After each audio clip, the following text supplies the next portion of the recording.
Hello guys, চলে এসেছি আরেকটা নিউ মিনি ব্লগ নিয়ে তোমাদের সামনে। তো সেদিনকে হঠাৎ একটু ইচ্ছে হলো একটু মার্কেটে যাই, তো মার্কেটে গেলাম। ওখানে দেখতে পাচ্ছ মায়ের সাথে একটু মার্কেটে গেছিলাম। তারপর ওখানে একটু কিছু বিস্কিট বগেরা কিনলাম। তারপর চলে এলাম মাছের বাজারে। তো মাছ দেখছিলাম, এই যে মাছগুলো ছিল সব। তারপরে গেলাম একটু শাড়ি দেখতে, কারণ তার দুদিন বাদেই শিবরাত্রি। তো সেই জন্য গেছিলাম একটু শাড়ি দেখতে, কিনেওছি শাড়ি। দুটো শাড়ি কিনলাম এখান থেকে, খুবই ভালো ভালো শাড়ি ছিল। এটা নতুন শাড়ির দোকান করেছে আমাদের ওখানে। ভীষণ সুন্দর সুন্দর শাড়িগুলো দেখছিলাম, কালারগুলো ভীষণ সুন্দর লাগলো।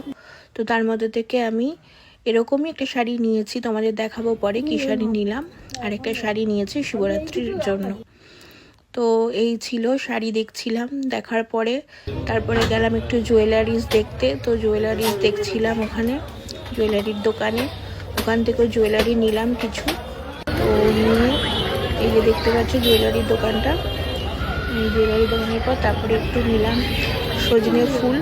অনেকদিন ধরেই ভাবছিলাম সজনে ফুলের একটা কি বড়া হয় পকোড়া, তো ওটা খাবো, তো ওই জন্য নিলাম। তারপরে গেলাম একটু ফলের দোকানে ফল কিনতে।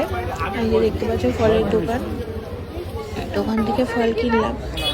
ফল কিনে তারপরে চলে গেলাম একটু ফুল নিতে, কারণ ফুলটা আমার খুব ভালো লাগে। বাড়িতে ফুল রাখতে আমার ভীষণ ভালো লাগে। তো ফুল নিলাম এখান থেকে। তো ফুল এই যে দেখতে পাচ্ছ না, এই দোকানটা ভীষণই ভালো, অনেক রকমের ফুল পাওয়া যায় এখানে। তারপর বাড়ি চলে এলাম। বাড়িতে এসে দেখতে পাচ্ছ যে একটু ঢং করি, যেটা অ্যাজ ইউজুয়াল যেটা করি। ভালো লাগলে ভিডিওটা লাইক, শেয়ার, কমেন্ট করতে ভুলো না। Bye bye.